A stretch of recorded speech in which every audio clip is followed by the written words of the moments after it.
Yo, hey, yo! Hello, This is Nong Wealth, this is Neo. and this is Lebu, Today we'll be speaking about the conscious, versus subconscious leading you to, wealth. oh yeah, Hope you're liking share it, and subscribing to our. and do comment below. It's very important that you do that, guys. Comment below. Let's talk here about this term conscious and subconscious mind. Yeah. What does this really mean?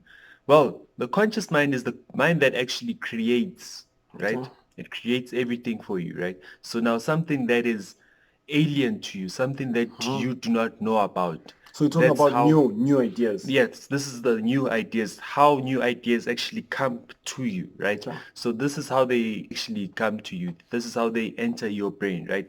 Through the conscious mind.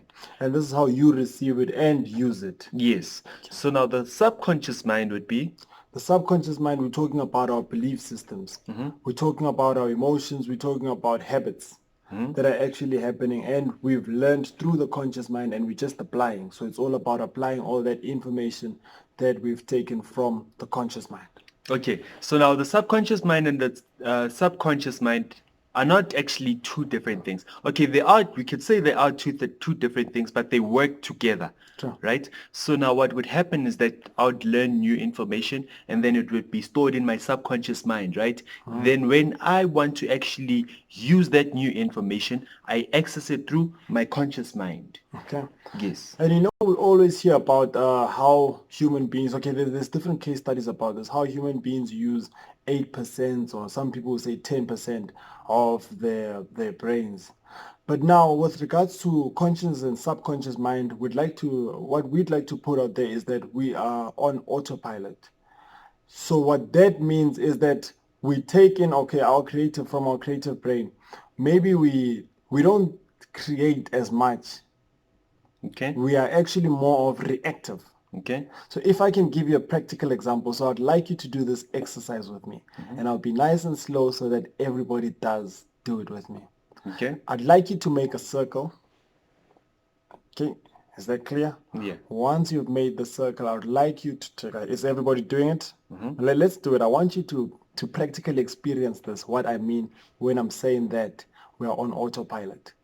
I would like you to take the circle. I want to speak slowly so that we're all on the same page. And I would like you to put the circle around your left cheek. Let's do this. If you did this, you're quite wrong.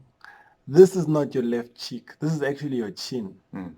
So now I like doing this example when especially when we're speaking with a lot of people to show that we are on autopilot. We are more reactive. Yeah. So what we see is that's what actually what we interpreting in our minds there. So hence it's very important. I must emphasize that you always absorb your mind with positive things. Because now if you know that our minds and we're always operating on autopilot, the more positive you actually infiltrate within your mind is that you'll be reactive to more positivity. So now the thing is, if you are surrounding yourselves with negativity, and then that means automatically you will be reacting towards negativity. Okay, so now this is how your two minds actually learn, right? So now you have your conscious mind which learns of information and you have your subconscious mind which actually learns through actions, right? But now, as we have heard earlier on, right, that the subconscious deals with 90% of your brain and then the subconscious mind rather, it deals with 90% of the mind and then your conscious mind deals with 10% of your mind, right? The one that's more powerful is actually your subconscious mind, right? So now going back to the example that we actually did, your subconscious mind is the one that actually controls you, your body and your actions, right? So now looking at the example that we did, right? The instruction was to put the circle, right, on your left cheek. If this is what you did, right, your subconscious actually learns by seeing, observing, True. right? True. So now once you saw Neo doing this, right, your subconscious mind says, I need to do this, right? Even though you heard, put the circle on your left cheek. So now, what does this mean? This actually means that what you see, right? And what you surround yourself with is what you're actually going to be doing, right? I don't want to dive deeper into the environment part because now that's a topic on its own. That is a topic on its own. So now, fishing between subconscious and the conscious mind, right? So now what the conscious mind does, right? It takes control over the logic and the intellectual processes, right? So now this is when you are actually learning something new, right? So now once you start learning something new, it enters through your subconscious mind, your conscious mind rather. So now if let's say I'm giving you or I'm feeding you new information, right? It actually enters through your conscious mind. If I'm about to tell you that, okay, this is what you need to do in order for you to become successful, right? It enters through your conscious mind, right? And then a practical example that my brother here likes to give, right? It's like when someone gives you directions, right? And you are at point A, right? If they're going to say, okay, go straight, at the T junction, turn right. After turning right, turn left. After turning left, you go straight until you reach the second robot, right? And then you turn right again. Your destination would be probably on the left, right? What would happen to your mind is that you'd be actually confused on what's going on, Yes, yes, yes. And right? which mind are you actually tapping into at that particular You point in on time? your conscious mind, you're That's using your right. conscious That's mind, right. right? That's right. So this is the creative mind. And then on your subconscious mind, I think now would actually elaborate on how the subconscious mind plays a role there. The subconscious mind is mainly controlled it's mainly controlled over physical functions. Okay? So now physical functions will be, for instance, when you wake up, what will you do? Because most people, if you notice that there's a trend when you wake up, most people will actually go onto their phones. Others will go to the toilet. Okay, it does happen subconsciously. It happens subconsciously that when you wake up, you can feel that you're pressed and then you need to go to the toilet. Nobody needs to tell you, hey man, do you need the toilet or something? You will just go without anybody telling you. So now what we want to drive home with this particular point is that with regards to being successful, with regards to you achieving your goal, you need to feed your subconscious with positive habits. Habits, as we did highlight, is one of the components of our subconscious. So as habits will be, for instance, the first thing when you wake up, you'd like to meditate. The first thing when you wake up, you'd like to feed your RAS with positivity so that when you get out there and face the world, you already know that you're going to win. Definitely. Okay, so now a example, right, of a subconscious physical function that might happen, right, is when you need to scratch yourself, right? Sure. If you need to scratch yourself, right, you know where you need to scratch yourself, right?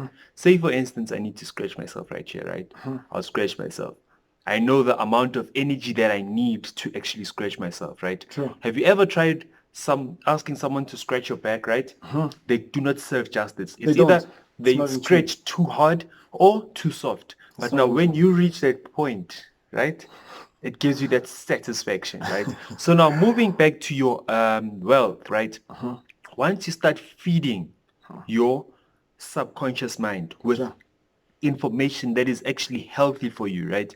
Your subconscious mind actually goes into autopilot and actually brings together the things that you'd actually need, True. right, in order for you to become successful. So now taking the example that we first brought into light, that okay, your conscious mind is when I actually feed you information or when someone feeds you information, and then the subconscious mind actually takes that physical control and control you towards doing what the information that was stored in the information that was processed in your conscious mind, right? So now say for instance, I'm giving you, okay, go get credit and use credit in a manner that will actually serve you, right?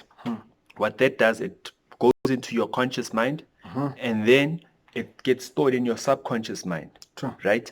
Once you become emotionally involved with something, it gets embroidered, if I may say. You cannot just simply move it like this. It gets embroidered within your subconscious mind, right? Then every action that you're going to take would be towards actually building that credit score. True. So the same energy that you took to scratch is the same energy that you need to align towards your dreams. Yes. Rubbing it in that right way so that you actually attain it. Okay. So now, conscious mind does not depend on accessible information. So now what does this mean? This means that actually your conscious mind, right, it can actually acquire information that was not known to you. So now if you do not know something in the previous year, right, when someone gives you information, right, the conscious mind is actually able to take it in, right? Do you understand that part? I think that if you want to actually access new information, the only way to access it in your mind is through the conscious mind, right? So now if we actually teaching or not teaching rather, if we're talking about having a credit limit, if we're talking about credit, if we're talking about actually improving your financial gains, right? This would be actually entered through your conscious mind. This is where your mind is actually to distinguish that, okay, is this really what I want to work towards? Is this not what I'm actually willing to work towards? Whereas your subconscious mind is actually dependent. In this particular case, it's dependent on your conscious mind. For instance, the way I'll be using my credit subconsciously without even noticing will be how I was taught and how my habits, how did I start my habits, which habits am I actually following. Yes. So now if I'm reckless, you'd actually notice that, okay, this guy has this particular trend. And this trend was started, maybe I was told that credit should be used this way, or if I wasn't, there's a decision, there's a particular point in time that I took. I was like, okay, this is how I'm going to be using credit. So if I'll be using it the wrong way and I don't actually notice that this habit is actually harming me in terms of financial freedom, it has to stop. I need to tap into my conscious mind and realize that, wait a minute, what I'm doing is not right, and change my behavioral patterns. I mean, if like I know that okay, your credit, the way you use your credit, right? If I did not have any credit and I see the way you're using credit, right? My subconscious mind actually stores how you're actually using your credit, right? True. And then this is when it will determine whereby if I'm going to use credit the same way you use credit, or am I actually going to use it in a better way, True. right? True. And another thing that's very detrimental is that your environment with regards to this topic, the subconscious mind and using credit. Your environment will also play a significant role. If I'm not saying that the people who you hang around with or the people who are actually using money in a particular way, you're going to use the money in that way. I'm just saying that there is an influence. For instance, if I had both of my parents were investing in liabilities and lifestyle, and then I actually grew up in such an environment whereby it's normal, it's a norm to use credit for lifestyle facilities. And then there is that high possibility that I will inherit that habit. And then what happens is that I'm also going to set that habit, and then my kids, there is that possibility, but it's up to them. It's up to them when they consciously, or if they receive information like this and then they're going to take a conscious decision. Are they going to continue with these habits, or are they going to reject them? So now in a nutshell, what we're trying to say is that feed the subconscious with positive habits so that you do the right things without even noticing that, wow, I'm actually going to reach my financial goals, because now you're already practicing them on a daily basis without noticing them. I really hope that the subconscious and conscious mind topic was really impactful. Yeah. I really hope that you actually learned a lot from this topic. I hope that we're going to grasp our subconscious and start feeding our conscious mind with positivity so that we can subconsciously take good decisions that will lead us to financial freedom. Everybody has control now over their subconscious and their conscious mind. So now be aware of what you're actually feeding your conscious mind. Because if you're feeding it with negative energy, Subconsciously, you will be giving negative energies back to the universe and the planet. this is Lewu. And this is Nell. Hope you liked, shared, and subscribed. Comment below. We really want to hear what are your thoughts. What have you been feeding your subconscious mind? Comment below. We'd like to know.